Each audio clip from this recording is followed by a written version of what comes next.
여러분 안녕하십니까? MBC 뉴스데스크 광주 전남권 소식입니다. 오늘은 103번째에 맞는 어린이날입니다. 어린이날을 축하하고 꿈을 응원하는 행사가 곳곳에서 진행됐습니다. 고흥에서 열린 우주항공축제에도 많은 인파가 몰리며 즐거운 시간을 보냈습니다. 축제 현장 김단비 기자가 다녀왔습니다. 하얀 우주복을 입은 꼬마, 헬멧까지 쓰니 제법 우주인 태가 납니다. 부모님과 함께 나란히 포토존 앞에 서서 잊지 못할 추억을 남깁니다.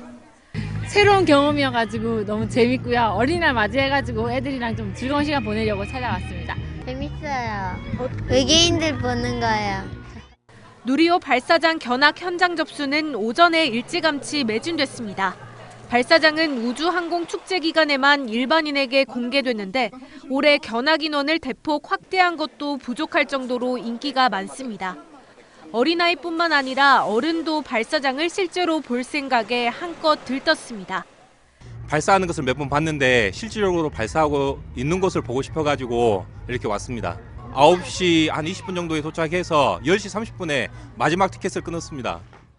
지난 3일 개막한 고흥 우주항공축제에 어제까지 6만 명이 넘게 다녀갔습니다. 비가 많이 내렸던 지난해와 달리 날씨도 좋고 긴 연휴에 축제 기간도 하루 늘었습니다. 덕분에 지역 경제도 활력을 띠고 있습니다. 경기 침체가 너무 심하다 보니까 이런 축제로 인해서 관광객들이 많이 오면 저희 소상공인들한테는 너무나 큰 좋은 기회죠. 축제장에는 1단형 고체 추진 과학 로켓부터 누리호 시험 모델까지 우리나라 우주산업의 역사를 한눈에 볼 수 있는 전시장도 마련됐습니다. 또 천문 관측과 우주 식량 채식 등 다양한 체험 프로그램도 진행됩니다. 올해로 15회째를 맞은 고흥 우주항공축제는 내일까지 나로 우주센터 일원에서 열립니다. MBC 뉴스 김단비입니다. 조금 전에 전국으로도 보도가 됐습니다만 완도의 한 리조트에서 투숙객들이 일산화탄소로 추정되는 가스에 집단 중독되는 사고가 발생했습니다. 병원으로 이송된 투숙객들 중에는 연휴에 부모님과 함께 리조트를 찾은 어린이들도 포함됐습니다. 안준호 기자가 취재했습니다. 이른 아침 전남 완도군의 한 리조트 입구에 구급차와 소방대원들이 출동했습니다. 오늘 오전 7시쯤 이 리조트에서 잠을 자던 투숙객들이 두통과 어지럼증 등 이상 반응을 호소하며 119에 신고했습니다. 일부 투숙객들은 복도와 입구 등으로 급히 대피하는 등 혼란이 빚어졌습니다. 출동한 소방당국이 투숙객 69명 전원을 대피시켰지만 이 가운데 14명이 가스 중독 증상을 보여 병원에 이송됐습니다. 아직은 머리가 많이 아파요. 어지럽고요. 병원에서는 뭐라죠? 아직은 모르겠어요. 좀 일단 안정을 취하고. 어린이날을 맞아 가족 단위 투숙객들이 몰렸던 해당 리조트. 가스 중독 증상을 보인 이들 중에는 초등학생 등 미성년자 5명도 포함됐습니다. 화장실 가려다가 애들 머리를 박아가지고 살짝 정신이 없어가지고 덩어리였었는데 갑자기 안 움직이니까 잘 힘이 없어가지고. 당시 투숙객들은 자던 중 몸이 뜨거워지고 거동이 불편해지는 등 증상을 보인 것으로 나타났습니다. 경찰과 소방당국은 이 리조트의 일부 객실 내 대기에서 유독성 가스인 일산화탄소가 포함된 것을 확인했습니다. 지금 현장 조사 중에 있습니다. 특별히 일산화탄소 노출로 이렇게 예상이 되는데 객실 일부에서는 인체 허용 농도의 8배에 달하는 400ppm의 일산화탄소가 검출되기도 했습니다.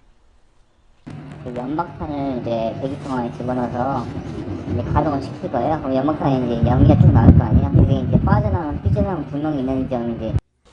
경찰과 소방, 가스안전공사 등 관계기관은 보일러에 산소가 부족한 상태에서 연료가 타는 현상인 불완전 연소로 유해가스가 발생한 것으로 보고 정확한 경위를 조사하고 있습니다. MBC 뉴스 안준호입니다. 오늘은 어린이날인 동시에 부처님 오신 날이죠. 광주 전남의 사찰에서는 많은 신도들이 모여 부처님의 자비가 온 누리에 깃들기를 기원했습니다. 윤근수 기자입니다. 오색 연등이 매달린 사찰마다 불심 가득한 신도들의 행렬이 이어졌습니다. 황금 연휴 중에 맞은 부처님 오신 날이라 어린이와 함께 온 가족들도 많았습니다. 아이들은 어제 갔다 왔고요. 오늘은 부모님하고 부처님 오신 날이라서 절에하고 오후에 다시 또 움직일 예정입니다. 날마다 마음에 품었던 소원은 특별한 날, 특별한 정성을 담아 연등에 달았습니다. 가족들 건강하고요. 공부하는 아들이 있는데 학교에서 올해 무난히 잘 넘겼으면 하는 바람에서 그렇습니다. 봉축 법요식에서 주지 스님은 근심과 걱정을 내려놓으라고 위로했습니다. 그러면서 모두의 마음에 부처의 자비심이 깃들기를 기원했습니다. 아픔과 슬픔과 기쁨과 이런 속에서 지금 여러분이나 또 저 자신도 살아가고 있지만은 오늘 하루만큼은 내가 부처님이라 생각하십시오. 석가모니의 탄생을 축하하는 자리엔 천주교 신부와 개신교 목사도 함께했습니다. 우리의 등불이 우리 마음의 어둠을 환히 밝히고 우리 사회의 갈등과 소외받는 계층의 어두움도 모두 밝히는 광명이 되기를 바랍니다. 대통령 탄핵 국면에서 한층 심해진 우리 사회의 갈등과 반목. 대립의 한복판에서 맞이한 올해 부처님 오신 날은 자비의 의미를 되새기게 했습니다. MBC 뉴스 윤문수입니다. 광주에서는 개나 고양이 등 반려동물이 하루 7마리꼴로 버려지고 있습니다. 그런데 이를 관리하는 시설은 턱없이 부족한데요. 유기된 반려동물을 보다 쾌적한 환경에서 보호할 수 있는 새로운 동물보호센터가 광주에 문을 열었습니다. 김영찬 기자가 현장을 다녀왔습니다. 광주 동물보호센터에서 태어난 강아지 콩이가 꼬리를 흔들며 뛰놉니다. 새로운 가족에게 입양될 때까지 이곳에서 식단과 건강 등 전반적인 보호를 받습니다. 한켠에선 대형 유기견들의 사회성 적응 훈련이 한창입니다. 배식도 해주고, 근데 위생 관리 겸 또 청소도 하고, 그러면서 이제 간식을 조금 주면서 이제 바깥 공기를 한 번씩 쐬면서 이제 훈련을 시키는 거죠. 광주시가 직영으로 운영하는 2층 규모의 유기견 보호센터가 올해 1월 문을 열었습니다. 그동안 민간 단체에 위탁 운영되던 기존 광주시 동물보호소가 문을 닫고 인근에 새롭게 지어진 겁니다.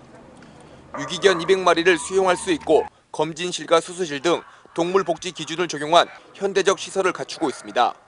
소음과 악취 문제 개선을 위해 방음벽과 환기 시설도 설치됐습니다.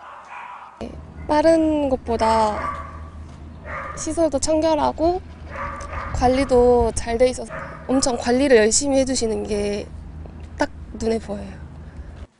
입양 상담실도 갖추고 있어 상담은 물론 입양 전 사전 교육도 받을 수 있습니다. 최근 석 달 동안 70마리가 넘게 새 가족을 만날 만큼 입양 문의가 이어지고 있습니다.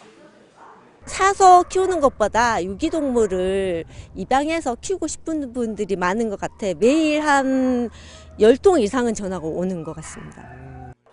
새 동물보호센터가 유기견 중심으로 운영되는 만큼 기존 동물보호소는 내년까지 환경 개선 공사를 거쳐 유기고양이 전문 시설로 탈바꿈합니다. 광주에서 유기되고 있는 반려동물은 1년에 2,500마리 정도, 하루에 7마리꼴로 버려지고 있는 겁니다. 이 중 400여 마리를 광주시가 관리하고 있습니다. 광주 동물보호센터가 동물복지 도시광주 구현에 얼마나 기여할지 그 역할이 주목됩니다.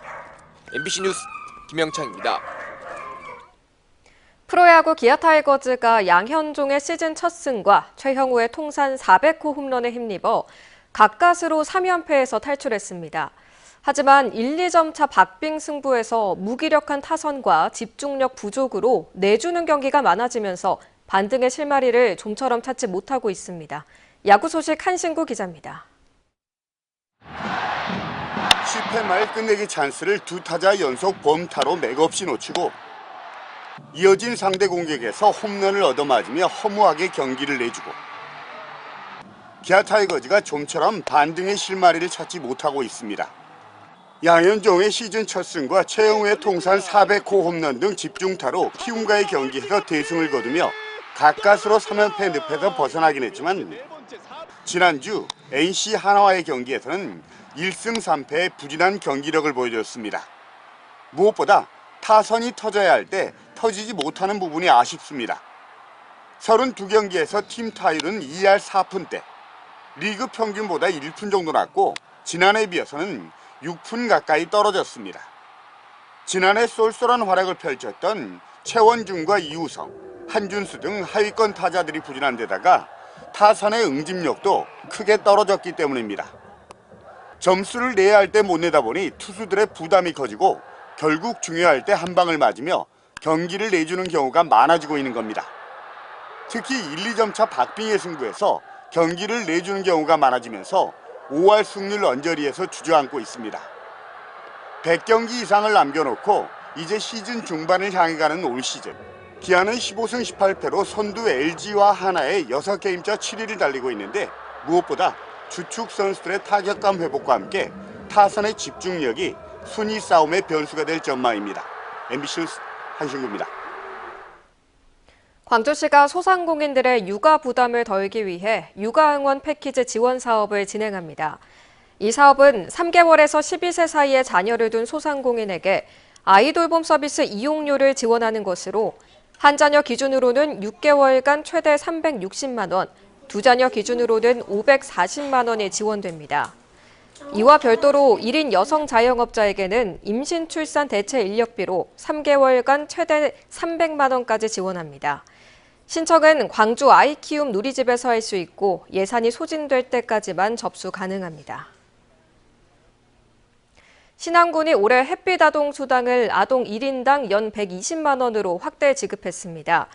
지난 2023년 40만 원에서 시작된 수당은 2년 만에 3배로 늘었으며 올해 대상자는 2,998명으로 지난해보다 110명 증가했고 총 지급액은 35억 9천만 원에 달합니다. 이 가운데 절반 가까운 아동이 고금리 혜택의 햇빛 아동 적금에 가입했습니다. 햇빛 아동 수당은 신재생 에너지 개발 수익을 재원으로 지급되고 있습니다.